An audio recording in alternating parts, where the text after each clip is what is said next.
Como passaram essa semana?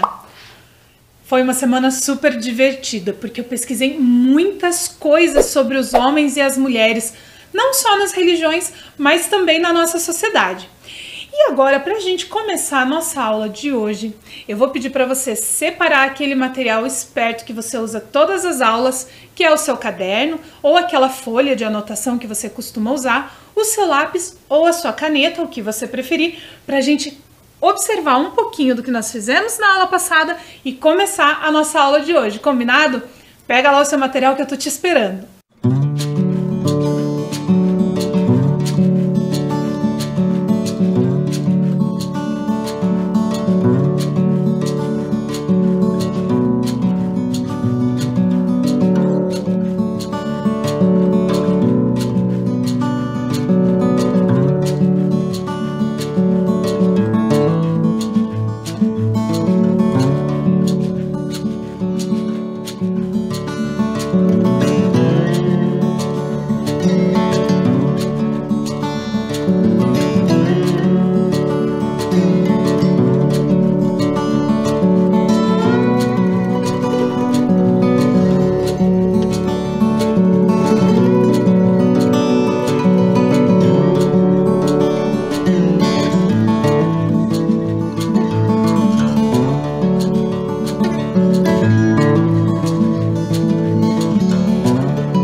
Agora que você já separou o seu material, você consegue lembrar o que nós estudamos na semana passada?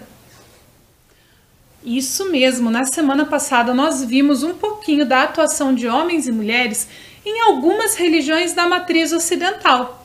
Nós vimos a diferença entre os padres, as freiras, nós conhecemos uma rabina, conhecemos também a diferença entre o pastor e a pastora, algumas diferenças que existem na vestimenta dos homens e das mulheres, mas nós tínhamos uma tarefa. Você consegue se lembrar qual era a sua tarefa? Eu trouxe para a gente ler juntos e lembrar. Vamos lá? Responda. Na sua casa, homens e mulheres possuem diferentes funções? Você percebe isso em outros espaços de convivência? Você conseguiu responder essas duas perguntas?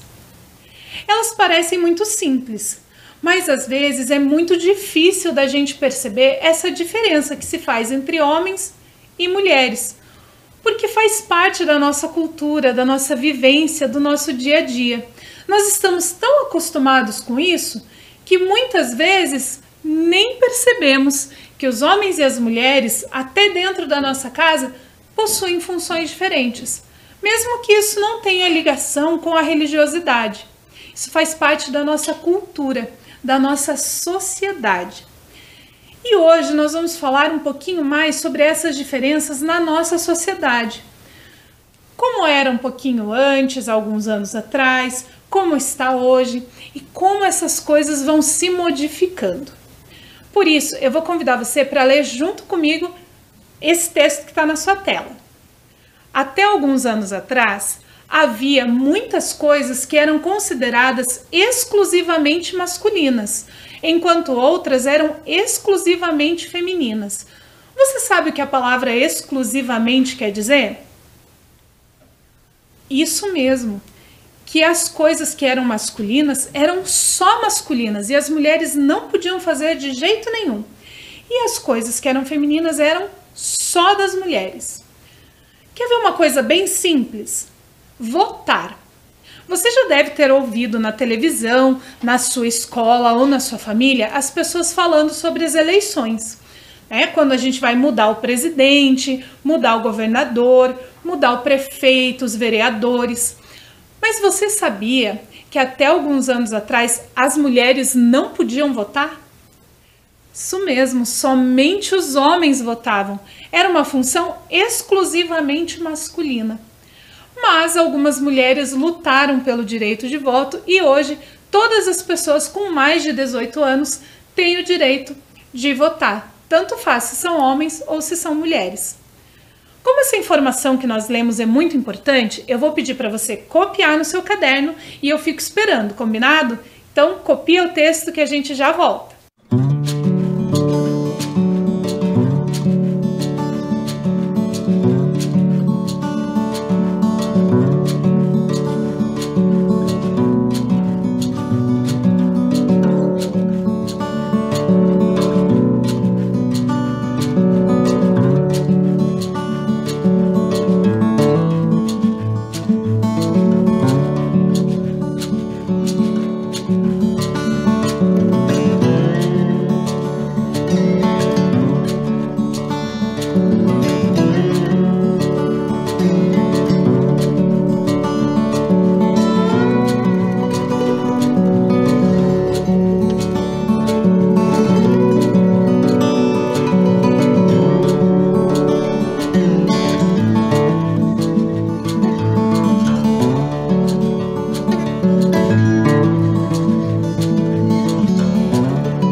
Agora que você já copiou essa informação importante, eu tenho uma pergunta para te fazer.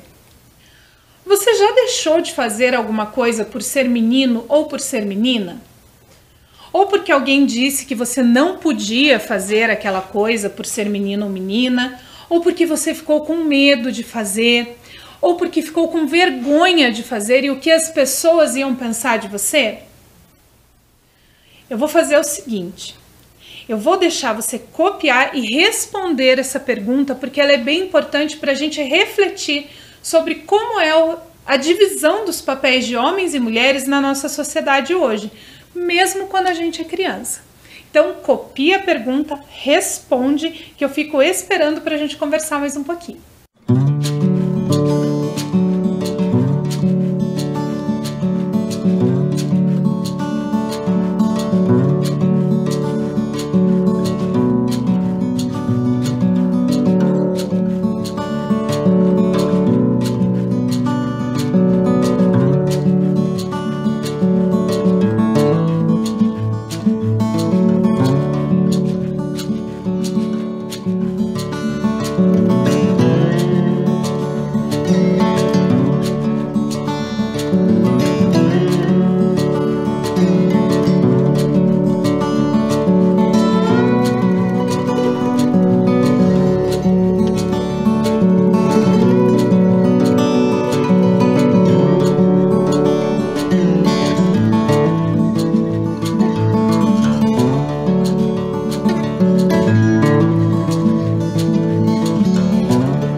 viu só? Mesmo sendo crianças, já existem coisas que a gente não faz por conta de ser menino ou menina. Quando nós nos tornamos adultos, isso não é muito diferente. Na nossa sociedade, mesmo aqui no Ocidente, que é uma sociedade mais livre, mais aberta, existem algumas coisas que nós mulheres, por exemplo, não podemos fazer. Ou quando nós fazemos, sentimos um pouquinho de medo. A mesma coisa acontece com os homens. Por exemplo, você já viu um homem que gosta de fazer crochê? Isso mesmo, aquele pontinho que se faz com uma agulha que dá para fazer toalhinhas, casacos, gorros, cachecóis. Apesar da nossa sociedade dizer que os homens são livres e que eles podem fazer crochê se eles quiserem, muitas vezes eles enfrentam preconceito por fazer crochê. Assim como algumas mulheres enfrentam preconceito em algumas profissões, em algumas funções. Hoje em dia, muitas profissões que já foram exclusivamente masculinas podem ser desempenhadas por qualquer pessoa. Mas, mesmo assim, quando as pessoas resolvem desempenhar essa função, elas enfrentam muito preconceito. Se hoje em dia é assim, imagine como era há 10, 20, 100 anos atrás. Já imaginou? Vamos conhecer agora algumas profissões que já foram consideradas exclusivamente masculinas, que só os homens podiam desempenhar e que hoje nós temos algumas mulheres desempenhando? Vamos conhecer essas profissões? A primeira é bombeira. Alguns anos atrás era quase impossível nós vermos uma mulher bombeira. Hoje em dia já é mais comum. Mas mesmo assim, por ser um ambiente onde a grande maioria das pessoas são homens, algumas mulheres ainda sofrem preconceito por desempenhar essa profissão. É uma profissão muito bonita. Você já deve ter visto na televisão, nos noticiários, nos filmes, o trabalho que os bombeiros desenvolvem. É um trabalho muito legal. E hoje nós temos muitas mulheres também trabalhando como bombeiras. Uma outra profissão onde as mulheres enfrentam bastante preconceito porque já foi exclusivamente masculina é a de motorista. Motorista de carros, de ônibus, de caminhões. Você já viu mulher dirigindo ônibus? Aqui em Curitiba existem algumas. Ainda são muito poucas perto da quantidade de homens que nós temos nessa profissão.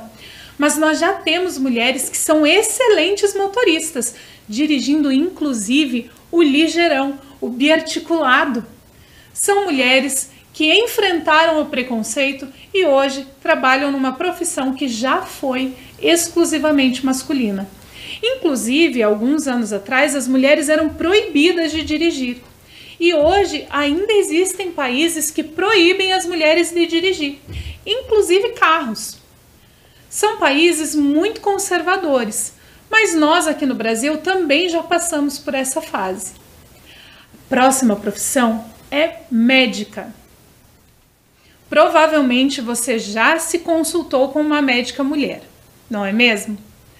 Mas até alguns anos atrás isso não era possível, porque as mulheres não podiam ir para a faculdade, não podiam estudar. As mulheres eram proibidas de desempenhar essa função porque elas não podiam se preparar para desempenhar. Apesar da gente saber que as mulheres normalmente são quem cuida da gente, desde que a gente nasce, né? Normalmente é a mãe ou a avó ou uma tia quem cuida de nós. E mesmo assim, em algumas profissões que exigiam um pouco mais de estudo, como a medicina, as mulheres não podiam atuar. Agora vem uma que eu acho muito legal. E inclusive eu sou muito fã. Jogadora de futebol. Hoje nós conhecemos várias jogadoras de futebol que são muito famosas, muito importantes. Aqui no Brasil nós temos várias. Nós temos a Marta, a Cris, a Formiga e tantas outras jogadoras de futebol incríveis. Mas, alguns anos atrás, elas eram proibidas de praticar esse esporte. Inclusive, existem histórias de mulheres que se vestiam como homens para poder jogar. Porque elas eram proibidas, mas elas tinham muita vontade de aprender a jogar futebol. E hoje nós temos até seleção, Copa do Mundo de futebol feminino. E a última profissão que nós vamos ver, cargos políticos. Mulheres como presidente da República, como governadoras, como prefeitas, vereadoras, deputadas. Até alguns anos atrás, isso era impossível. Não havia como uma mulher desempenhar essa função. Se ela era proibida, inclusive, de votar, imagina de ser votada, de exercer a função, não é mesmo? Então, o nosso mundo mudou, os tempos mudaram e hoje as mulheres também podem, além de votar, se candidatar e exercer cargos políticos. Nós conhecemos algumas profissões que já foram exclusivamente masculinas e hoje são desempenhadas também por mulheres. Mas essas profissões, apesar de hoje em dia ainda enfrentarem preconceito, elas podem ser desempenhadas. Não existe nenhuma lei, nenhuma religião que proíba as mulheres de desempenhar essa função. Porém, em alguns lugares, algumas mulheres ainda precisam enfrentar a legislação, a sua família e até a sua religião para desenvolver algumas funções. Nós vamos conhecer agora algumas mulheres que estão mudando o mundo ou que já mudaram o mundo para poder começar a desempenhar suas profissões. Para isso, eu vou precisar da ajuda de 2 livros que eu trouxe aqui para mostrar para vocês. É História de Ninar para Garotas Rebeldes e Mulheres Notáveis. São 2 livros que contam histórias de mulheres incríveis da nossa sociedade e que estão lutando para que nós mulheres tenhamos cada vez mais espaço. A primeira é Amina al-Haddad. Pelo nome dela e pela foto, você já deve imaginar qual é a religião que ela segue, não é mesmo? Nós já aprendemos sobre essa religião aqui nas nossas aulas e só de olhar a forma como ela se veste, nós já conseguimos imaginar. Isso mesmo, a Amina é muçulmana. E as mulheres muçulmanas enfrentam algumas barreiras culturais para desempenhar algumas funções. E foi o que aconteceu com a Amina, e eu vou ler para vocês agora um pouquinho da história dela. Era uma vez uma jornalista chamada Amina. Ela não era feliz, estava acima do peso e fora de forma. Um dia disse a si mesma: "Você pode fazer mais do que isso. Apenas faça alguma coisa, saia para uma caminhada." E foi isso que ela fez. Ela gostou tanto das caminhadas que queria fazer mais. Correu longas distâncias, arrancou em alta velocidade, começou a treinar na academia. Foi então que descobriu o levantamento de peso e soube que aquele era o esporte para ela. A vida de Amina mudou quando a Federação Internacional de Levantamento de Peso permitiu que mulheres muçulmanas competissem de unitard, que é uma roupa que elas usam por baixo da pele, porque normalmente o uniforme desses esportes é regata, shorts, e as mulheres muçulmanas não podem se vestir dessa forma. Ela começou a competir na Europa e na América e se tornou um símbolo para garotas muçulmanas do mundo todo. "Eu gosto de ser forte", disse Amina. Ser uma garota não quer dizer que você não pode ser tão forte quanto um garoto, ou até mais forte. Ela gostava tanto de levantamento de peso que começou a treinar para os Jogos Olímpicos do Rio.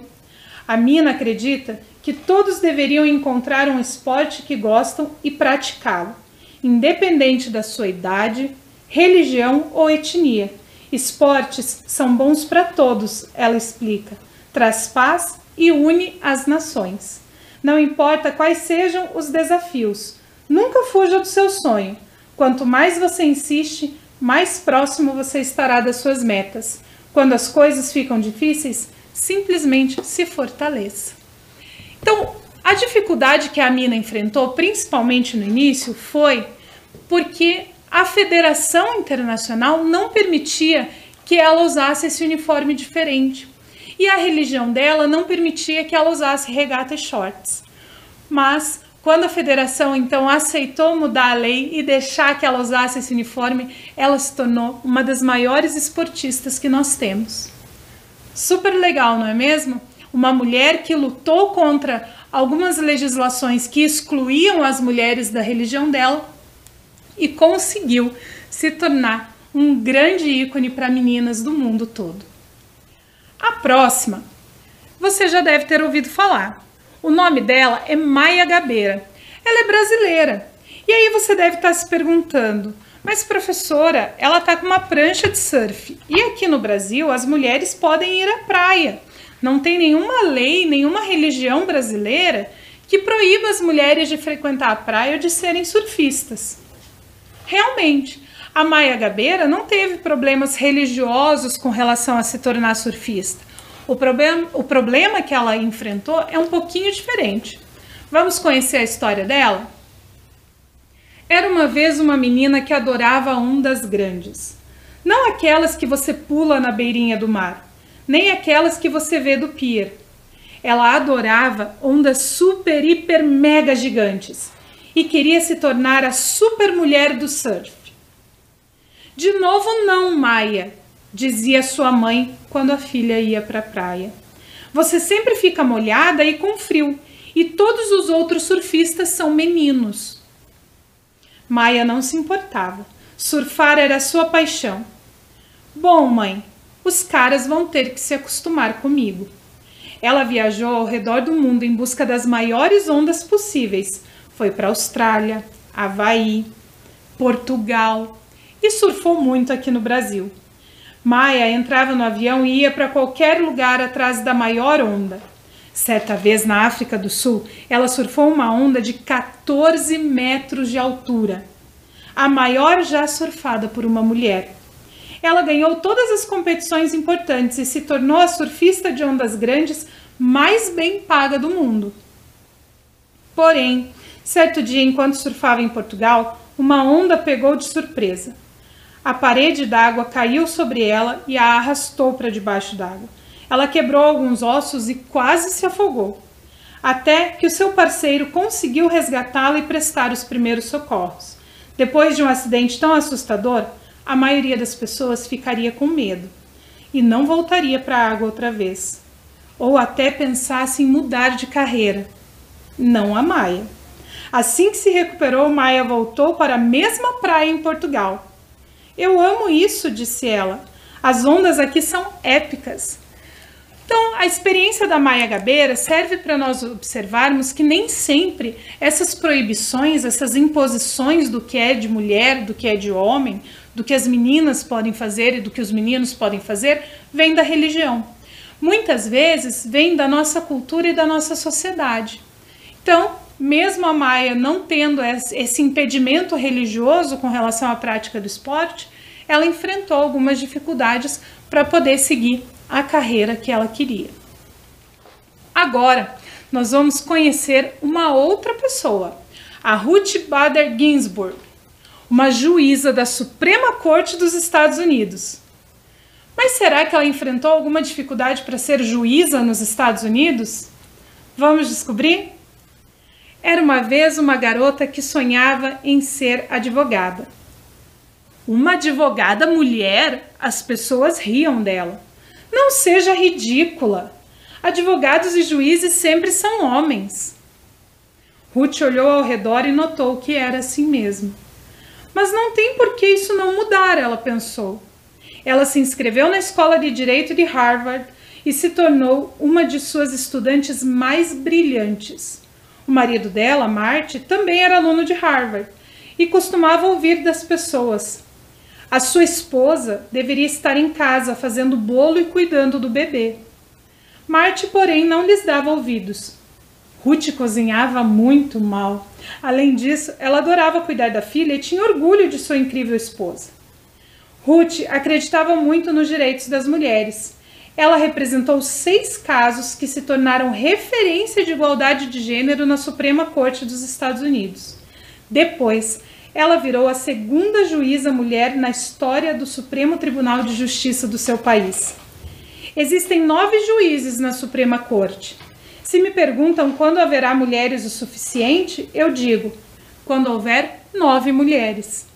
As pessoas ficam chocadas com a minha resposta, mas sempre foram 9 homens, pelo que pareceu uma eternidade, e nunca ninguém sequer ergueu uma sobrancelha com relação a isso.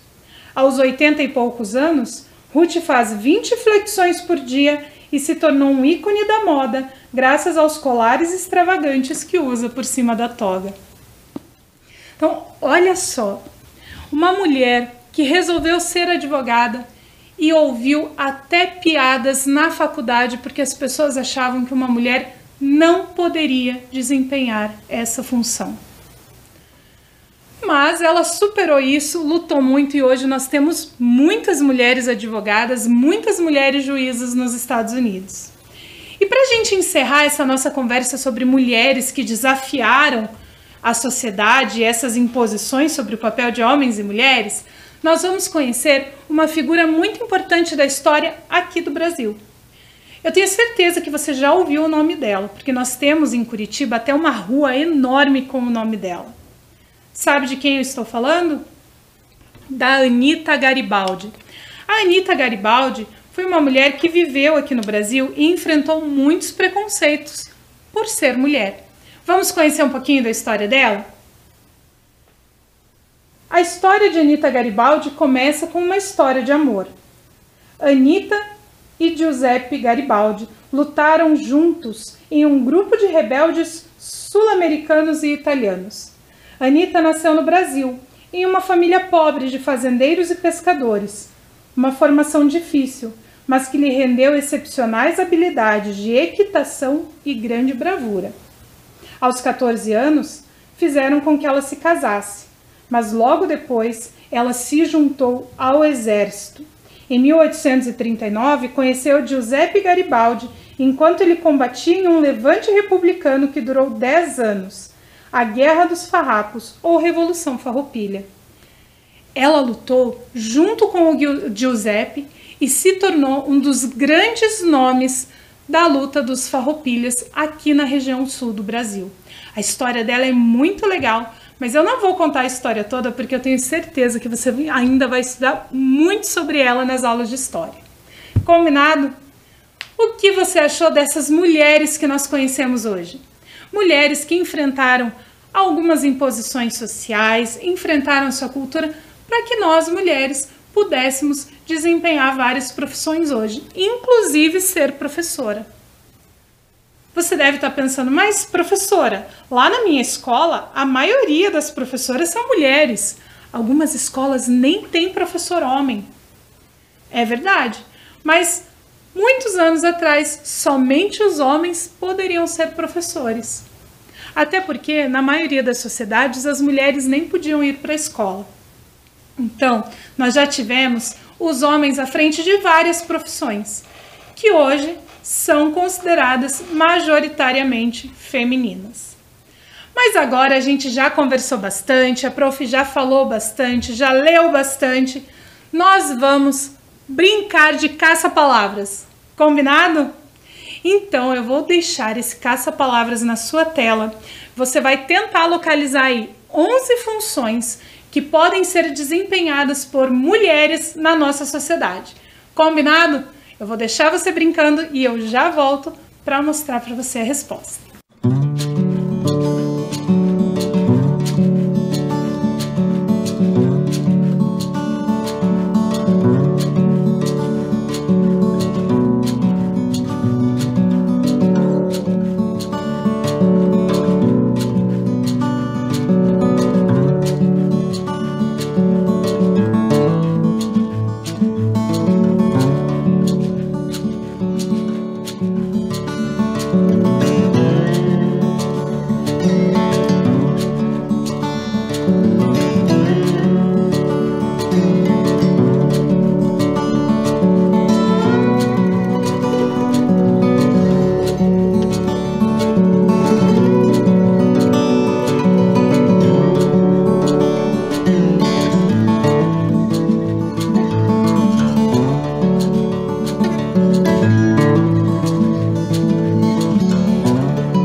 Conseguiu achar as 11? Lógico que eu não contei para você antes quais eram as 11 para ficar mais difícil, né? Nós já estamos aí no 4º ano, chegando no finalzinho do ano, vocês já conseguem localizar bastante coisa sozinhos. Mas eu vou mostrar para você aonde está a resposta. Presta atenção lá na sua tela. Nós tínhamos lá psicóloga, escritora, advogada, artista, mãe, astronauta, contadora, dona de casa, enfermeira, pedagoga e esportista. Essas eram as 11 funções. Vocês perceberam que eu coloquei aí mãe e dona de casa, não é mesmo? Muitas pessoas não consideram essas duas funções como um trabalho. Mas se você conversar com alguma mulher que tem filhos ou que cuida da casa, ela vai te contar o trabalhão que dá fazer essas duas coisas. É muito trabalho e as mulheres desempenham muito bem porque elas são muito fortes, não é mesmo? E agora, só para a gente encerrar nossa aula, nós temos uma atividade bem importante. Pense nas mulheres que você conhece. Você conhece várias mulheres, não é mesmo? Então pense nelas. Agora pense nas funções que elas desempenham. Pode ser na comunidade religiosa, pode ser em casa, no trabalho. É muita coisa, não é mesmo? Nós vamos fazer uma atividade que vai ser um registro, uma entrevista, pode ser, ou da sua lembrança, de algumas funções que essas mulheres desempenham. Eu fiz uma para mostrar para vocês como é para fazer e depois eu deixo para vocês copiarem e fazerem o de vocês, combinado? Então olha lá que eu fiz. O nome da mulher que eu escolhi é Ingrid, que é a minha mãe. As funções e atribuições da dona Ingrid. Ela é mãe, avó, esposa, cuida da casa, faz a limpeza da igreja, cuida da mãe dela que é idosa, é costureira e faz toda a comida da família. Nossa, como ela dá conta de tudo isso? Não sei. Mas ela faz tudo isso e faz tudo isso muito bem. Então agora eu vou deixar para você copiar. Escolha 3 mulheres e escreva o nome delas e as funções e atribuições que elas têm, certo? Se você não quiser escrever tudo que ela faz, porque é muita coisa, escolhe algumas coisinhas que você acha importantes registrar, combinado? Então, copia lá a sua tarefa que a gente já volta para conversar um pouquinho.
Tarefa você não precisa concluir hoje, combinado? Você pode ir fazendo durante a semana, se você quiser entrevistar alguma professora na sua escola, ou se você quiser entrevistar alguma mulher da sua família, certo? E se você for menina e quiser preencher com as suas atribuições, as suas funções, também pode. E com essa atividade que você vai desenvolver aí durante a semana, nós encerramos a nossa aula de hoje falando sobre a diferença da atuação de homens e mulheres, não só no campo religioso, mas também na nossa sociedade. Na semana que vem, nós voltamos para conversar um pouquinho sobre a atuação de homens e mulheres em religiões da matriz oriental, certo? Então fique bem, lave muito bem as mãos, lembre de tomar muita água e nós nos encontramos na semana que vem para mais uma conversa sobre diversidade religiosa e cultural. Até lá!